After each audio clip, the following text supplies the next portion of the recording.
Assalamualaikum warahmatullahi wabarakatuh. Halo semuanya, perkenalkan nama aku Anissa Nur Latif. Di sini aku dan teman-teman ingin mempresentasikan hasil kinerja kami tentang pengaruh pelatihan dan pengembangan sumber daya manusia terhadap kinerja karyawan di PT Pos Indonesia cabang Kota Magelang. Nah, teman-teman pasti udah tahu PT Pos Indonesia merupakan perusahaan jasa pengiriman tertua yang saat ini sedang mengalami penurunan kepercayaan masyarakat akibat munculnya banyak perusahaan ekspedisi baru yang menawarkan layanan lebih cepat dan beragam. Untuk mempertahankan daya saing, perusahaan perlu meningkatkan kualitas sumber daya manusia karena kinerja karyawan menjadi salah satu faktor utama dalam memberikan pelayanan yang baik. Namun, pelayanan pelatihan di Pos Indonesia cabang Magelang ini belum sekali optimal.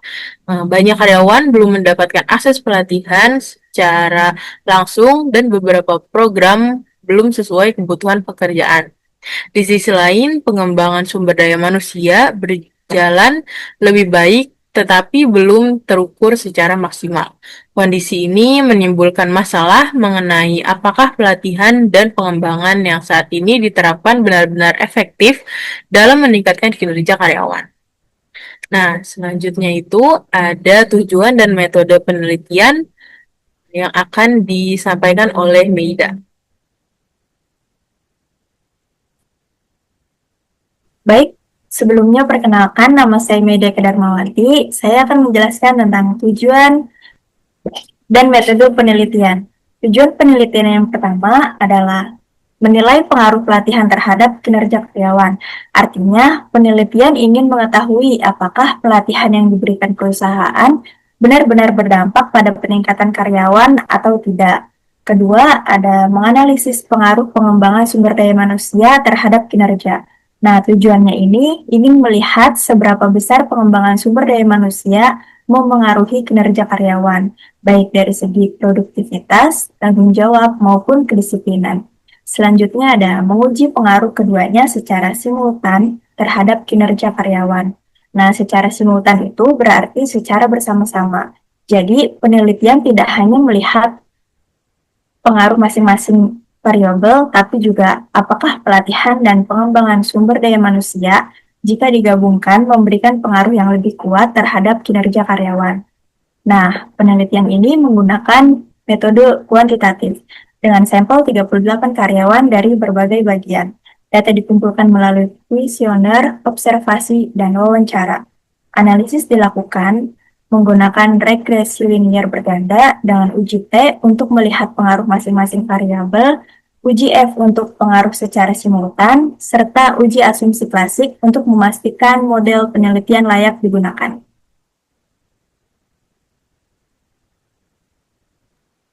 Oke, selanjutnya ada hasil penelitian dari sisi negatif yang akan disampaikan oleh Adele. Silakan Adele. Halo, nama saya Delia Puspitasari. Di sini saya akan menjelaskan sedikit tentang penelitian negatif. Pertama, pelatihan tidak efektif karena pelatihan yang diberikan belum berjalan dengan baik karena tidak diberikan secara merata kepada seluruh karyawan. Materi pelatihan belum sesuai dengan kebutuhan pekerjaan. Pelatihan tidak hanya diikuti oleh manajer. Akibatnya, pemahaman dan kemampuan karyawan tidak merata sehingga pelatihan tidak berdampak signifikan pada kinerja. Terus kedua, ada model penelitian belum menjelaskan kinerja secara menyeluruh. Model penelitian hanya mampu menjelaskan 45,6% variasi kinerja karyawan. Artinya masih ada 54,4% kinerja yang dipengaruhi oleh faktor lain seperti motivasi kerja, kompensasi, budaya kerja, faktor lain yang tidak diteliti. Hal ini menunjukkan bahwa variabel dalam penelitian masih terbatas. Oke, yang ketiga, jumlah sampel terlalu sedikit. Penelitian hanya melibatkan 38 responden sehingga data belum sepenuhnya mewakili seluruh karyawan. Sehingga hasil penelitian kurang akurat untuk digeneralisasikan. Oke, sekian. Terima kasih Kak Anissa. Baik, itu sudah dijelaskan oleh Kak Adel tentang hasil penelitian dari sisi negatif. Nah, sekarang eh, akan dijelaskan hasil penelitian dari sisi positif, yaitu oleh Kak Syahna. Kak Syahna, boleh dijelaskan? Baik, saya Syahna. Di sini saya akan memaparkan mengenai hasil penelitian dari sisi positifnya. Nah, yang pertama itu ada pengembangan sumber daya manusia. Nah, dalam penelitian ini terbukti memiliki pengaruh yang besar terhadap peningkatan produktivitas karyawan. Hal tersebut disebabkan karena proses pengembangan SDM tidak hanya dilakukan melalui pelatihan formal, tetapi juga melalui pembinaan yang berkelanjutan seperti coaching dan mentoring yang mampu meningkatkan kompetensi serta sikap kerja karyawan. Nah, selain itu, penerapan rotasi kerja pun memberikan kesempatan kepada karyawan untuk memperoleh pengalaman baru, memperluas pemahaman terhadap berbagai fungsi pekerjaan, serta meningkatkan fleksibilitas dan kemampuan adaptasi. Peningkatan pengalaman kerja yang diperoleh secara langsung juga mendorong karyawan menjadi lebih terampil dan efisien dalam menyelesaikan tugas. Nah, dengan demikian, pengembangan SDM yang dilakukan secara menyeluruh dan berkesinambungan ini berperan penting dalam mendorong peningkatan produktivitas karyawan, serta mendukung pencapaian kinerja organisasi secara keseluruhan. Oke, yang kedua, berdasarkan hasil pengujian secara simultan dapat disimpulkan bahwa penelitian dan pengembangan sumber daya manusia secara bersama-sama ini memiliki pengaruh yang signifikan terhadap kinerja karyawan. Hal ini menunjukkan bahwa kedua variabel tersebut saling melengkapi dan berperan penting dalam meningkatkan kemampuan serta efektivitas kerja karyawan. Pelatihan ini berfungsi untuk meningkatkan keterampilan dan pengetahuan teknis. Sementara untuk pengembangan SDM ini berfokus pada peningkatan kompetensi jangka panjang. Ketika kedua aspek ini diterapkan secara bersamaan, dampak yang dihasilkan ini terhadap kinerja karyawan menjadi lebih optimal dibandingkan jika diterapkan secara terpisah. Oke, lanjut yang poin ketiga, yaitu ada penelitian ini menggunakan analisis regresi linear berganda. Itu sebagai alat utamanya untuk mengetahui hubungan dan pengaruh antara variabel independen terhadap variabel dependen. Selain itu juga penelitian ini menggunakan uji T, yaitu digunakan untuk mengukur pengaruh masing-masing variabel secara parsial. Nah, sedangkan untuk uji F ini bertujuan untuk mengetahui pengaruh variabel secara simultan. Selanjutnya itu uji asumsi klasik ini dilakukan untuk memastikan bahwasannya data yang digunakan ini telah memenuhi persyaratan statistik seperti normalitas, multikolinearitas, dan heteroskedastisitas. Sehingga hasil analisis ini tidak mengalami bias. Penggunaan metode analis yang beragam ini memberikan gambaran yang lebih komprehensif terhadap fenomena yang diteliti dan memperkuat tingkat keakuratan serta keandalan hasil penelitian. Sehingga kesimpulan yang dihasilkan itu dapat dipertanggungjawabkan secara ilmiah. Nah, dari hasil penelitian positif ini dapat disimpulkan bahwa pengembangan sumber daya manusia ini terbukti berpengaruh besar terhadap peningkatan produktivitas karyawan melalui pembinaan berkelanjutan, coaching, mentoring, rotasi kerja, serta peningkatan pengalaman kerja. Hasil pengujian simultan ini menunjukkan bahwa penelitian dan pengembangan sumber daya manusia ini secara bersama-sama berpengaruh secara signifikan terhadap kinerja karyawan karena saling melengkapi dalam meningkatkan keterampilan teknis dan kompetensi jangka panjang. Selain itu, penggunaan analisis regresi linear berganda yang didukung oleh uji T, uji F, dan uji asumsi klasik ini memastikan bahwa hasil penelitian memiliki tingkat validitas dan keandalan yang tinggi serta dapat dipertanggungjawabkan secara ilmiah. Baik, segitu yang bisa saya paparkan. Selanjutnya saya kembalikan kepada Anissa. Oke, jadi itu hasil positifnya. Dan selanjutnya kita akan ada penjelasan relevansi dan juga implikasi oleh saudara kita Hanif. Untuk Hanif, boleh dijelaskan?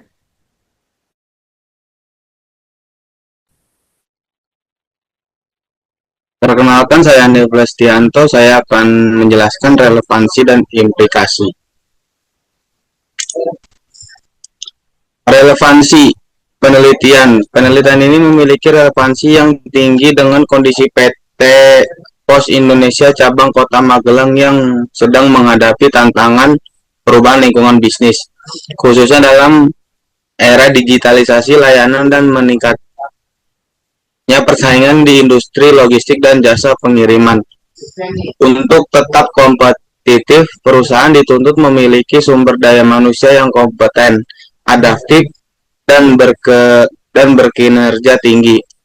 Pelatihan dan pengembangan SDM menjadi faktor strategis karena berperan langsung dalam meningkatkan keterampilan teknis, pemahaman prosedur kerja, serta sikap profesional karyawan. Relevansi penelitian ini juga terlihat dari kebutuhan perusahaan dalam meningkatkan kualitas pelayanan kepada pelanggan, efisiensi operasional, serta pencapaian target kinerja. Oleh karena itu, kajian mengenai pengaruh pelatihan dan pengembangan SDM terhadap kinerja karyawan sangat penting sebagai dasar pengambilan keputusan manajerial. Implikasi penelitian. Satu, implikasi teoritis. Hasil penelitian ini memberikan kontribusi terhadap pengembangan ilmu manajemen sumber daya manusia, khususnya yang berkaitan dengan hubungan antara pelatihan, pengembangan SDM, dan kinerja karyawan. Penelitian ini memperkuat teori bahwa peningkatan kualitas SDM melalui program pelatihan dan pengembangan yang terencana dapat berdampak positif terhadap peningkatan kinerja individu maupun organisasi. Dua, implikasi praktis. Bagi PT Pos Indonesia cabang Kota Magelang, hasil penelitian ini dapat dijadikan sebagai bahan evaluasi dan pertimbangan dalam merancang program pelatihan dan pengembangan SDM yang lebih efektif dan berkelanjutan. Perusahaan diharapkan dapat menyesuaikan materi pelatihan dengan kebutuhan pekerjaan, perkembangan teknologi, serta tuntutan pelayanan pelanggan agar kinerja karyawan semakin optimal. Tiga, implikasi manajerial. Manajemen diharapkan lebih fokus pada investasi jangka panjang di bidang pengembangan SDM, seperti pelatihan rutin, pembinaan karir, serta peningkatan kompetensi berbasis kinerja.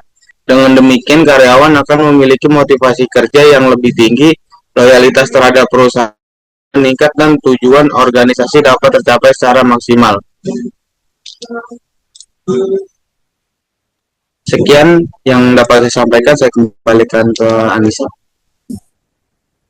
Oke, baik. Jadi segitu saja. Nah, jadi dari kesimpulan penelitian ini menyimpulkan bahwa pengembangan sumber daya manusia memiliki pengaruh yang besar dan signifikan dalam meningkatkan kinerja karyawan di PT Pos Indonesia cabang Magelang.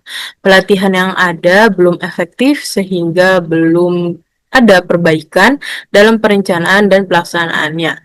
Secara keseluruhan, peningkatan kinerja dapat dicapai melalui program pengembangan jangka panjang, pemerataan pelatihan, serta evaluasi rutin yang memastikan bahwa setiap program sumber daya manusia berkontribusi langsung dalam produktivitas dan kualitas kerja. Jadi segitu saja presentasi dari kami kelompok 6. Kiranya ada lebih dan kurangnya mohon dimaafkan. Wassalamualaikum warahmatullahi wabarakatuh. Terima kasih semuanya.